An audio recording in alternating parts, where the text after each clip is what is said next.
いう LP を出したんですが、その後4つのグループを率いてモンスター・オブ・ロックツアーというのを全米でやりました。そしてその後独自の自分たちだけのコンサートを約2ヶ月続けてきたわけですが、今日のこのコンサートを入れるとあと2回で全米ツアーが終わるということで、彼ら相当熱く盛り上がっております。すでにコンサート始まっておりますので、ちょっと覗いてみたいと思います。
Japanese stage dance. What's up? Yeah.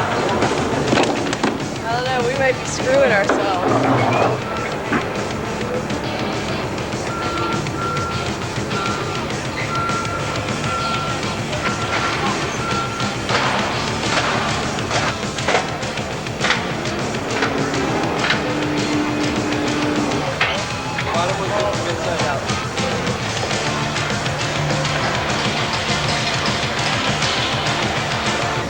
Well, the lighting system here consists of about 800 some odd lamps. It's a combination of par lights, vari lights, mole phase. The technology involved is vari lights. There's a computer motor controller that allows the truss sections to move independently and together in pre-set up cues so that we can take and design a shape of the truss, load it into the computer, and then push a button and the truss will assume a different shape depending on what we've loaded into it.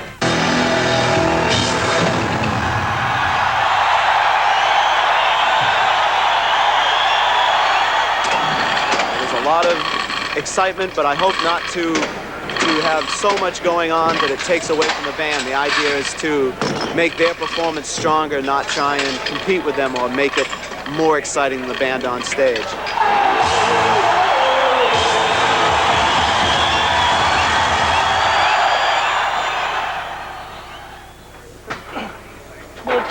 Guide to Nagoya Castle. Are you going to Japan? Yes, I hope to.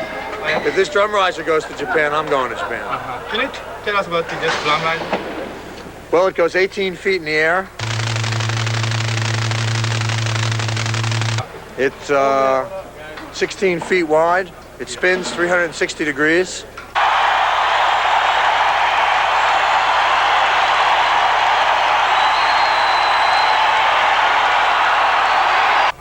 Weighs 5,280 pounds, and it hurts when it rolls over your little foot. So this goes to Japan too, huh? Yes, yes.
before the show. How you feel now?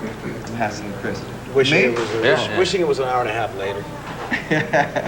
This is pretty soon going to end the American tour, It's the right? second to the last show.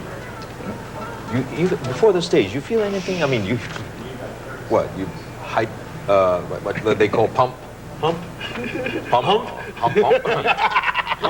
Or how do you? Before the show? I don't. It's what I do. I just stretch out real good so that when I hit the stage, that's when you get pumped. When the audience hits, you get so pumped that you hurt yourself if you're not stretched out. So I do a lot of exercises first. But I try not to get pumped before the show. I try to stay calm and relaxed first thing. The album, we haven't.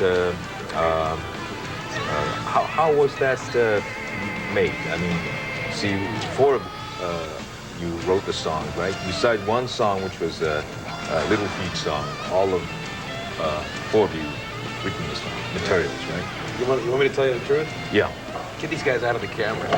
See, I write all the songs, I play all the instruments, I set up the lights, I drive the trucks, I collect the money, I send out the flyers, and I do the promotion, I manage the band, so I do the hiring and firing. Why did you do that? I just saw you checking the sound. Good thing I didn't hear that. Yeah, we just had to check the sound of the band too. If I knew that's what happened. No, actually, this record was a lot more fun. Not actually a lot more fun. It was different than 5150 because we got to know each other even better Right. than before. Before 5150, the magic was there, the excitement was there because it was the first time that everything came together so quickly. It worked real well. But this time on OU 812, we had time to explore each other a little further musically, and we'll see what happens next week. I mean, could you explain the video? You know, was it? Is it like the other ones? No, it's different. It's very different song. We came into this video as ourselves a lot more, just kind of, got in our own cars, drove in, and just went and did the video instead of getting dressed up for it and stuff. And we all shot individually. 8 hours, Alex. 8 hours, Sammy. 8 hours, Michael. 8 hours, Eddie. And 8 hours of girls. No, actually, because Finish What You Started is kind of a different song than you would expect from a heavy metal or a hard rock band or a band like Van Halen. So rather than us doing the total creative control of the video, we let somebody else take the ball and run with it. I think it's great. Came off great. The guy's a genius at editing. Oh yeah. That's his Yeah, real we're gonna see that. We're gonna get into that video, as a matter of fact. fun video.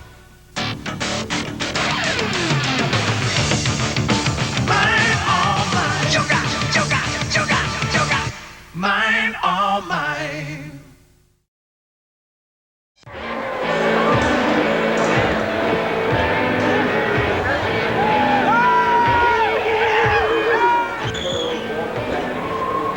Don't give up your day job.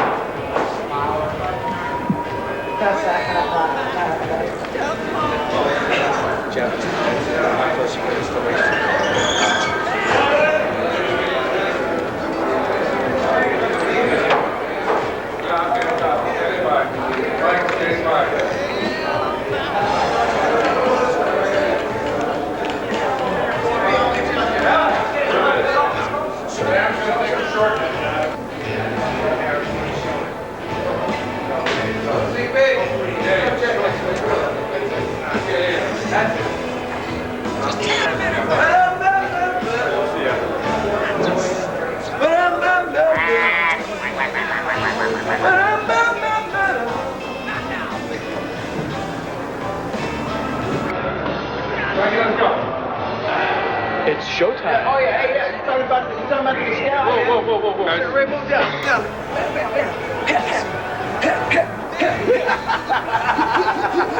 Work the body, Sam. Work the body.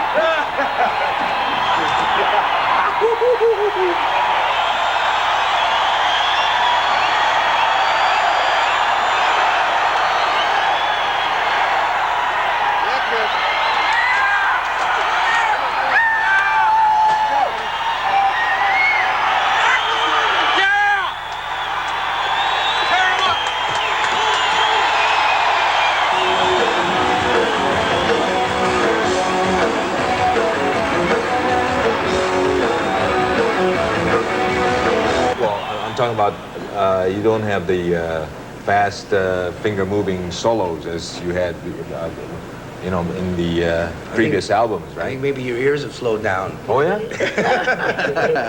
Well, it's just that there's so many other guitarists now that are trying to do it too. That you know. No, I think it's partially because I'm playing more melodic and our songwriting's becoming better. So obviously my guitar style changes a little bit to fit the songs, you know.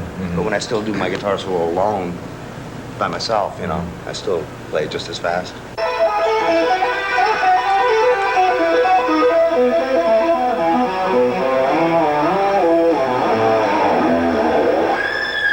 Well, he usually uses the main one, 5150, except for the one I was just playing with. This is his #2 backup for most of the set. He uses this one on Finish What You Started, you know, the new single that we have out. At the same time, Sammy uses the black one here, the Everly brother, Gibson. He recorded it with, though, this one here, the old Gretsch, Chet Atkins Gretsch.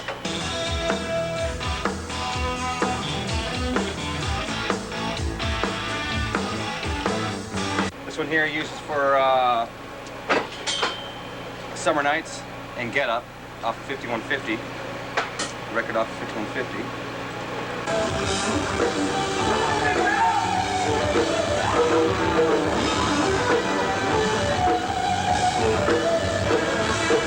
Let's see here, Sammy Hagar's main guitar. As you can see, he's from graduated School of Bondurant, speed racing. So he's maybe if he gets out of rock and roll, he'll be into you know, professional race car driver.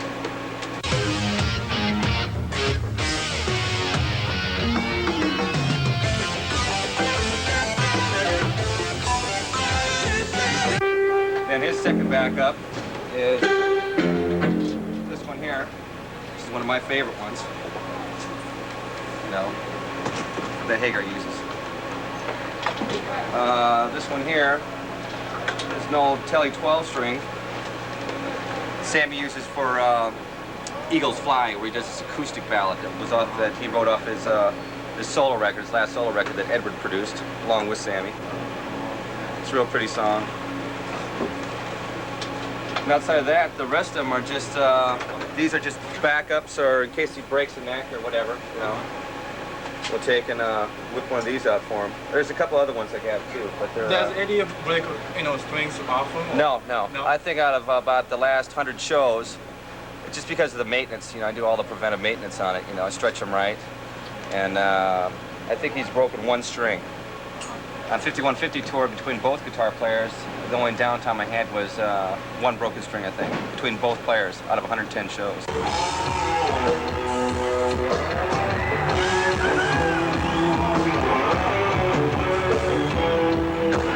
But they're the greatest bunch of guys I've ever worked with in my life.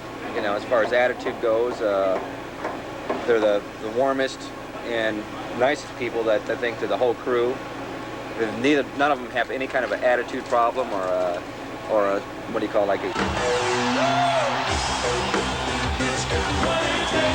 Total, we've got like 21 modules. There's, you see there over here also, if you want to put the light over here, we've got another rack of keyboards, 2 DX7s and 2 250s, which are used MIDI. He uses all this plus more, and a lot more in the studio, whatever's sound, you know, is necessary.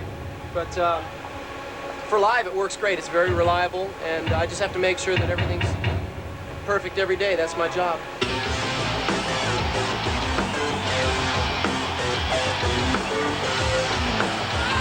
Actually, very little overdub then. Yeah, that's the way we like to record, because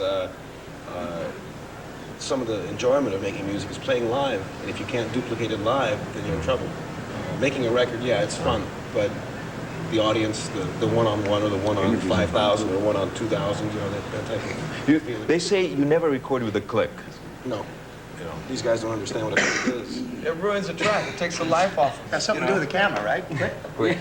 No, in all seriousness, no, it started off with the very first time we ever recorded. And I think Sammy would probably explain it in better terminology than I can. But, I wasn't there the very first time. No, I meant as far as the life. If you use a click track, why not use a synthesizer that's hooked up to a computer and use a drum box, and then we'll just put a picture of the band. And call yourselves the Pet Shop Boys. You know?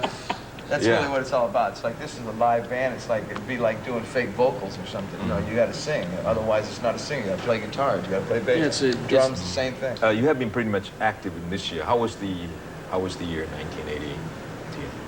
Well, if we say it was great, we'd be tooting our own horn, and if we said it was not too good, we'd be lying. So, it's great. I think it was great.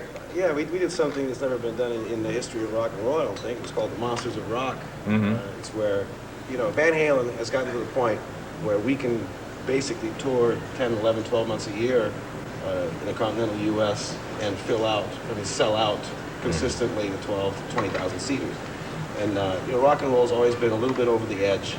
Try something different. And something that hadn't been tried is to put a show with 5 major bands on it and travel across the country. And it was great. It was a success. Confusing, Oh, difficult, yeah. but It was great. rock and roll.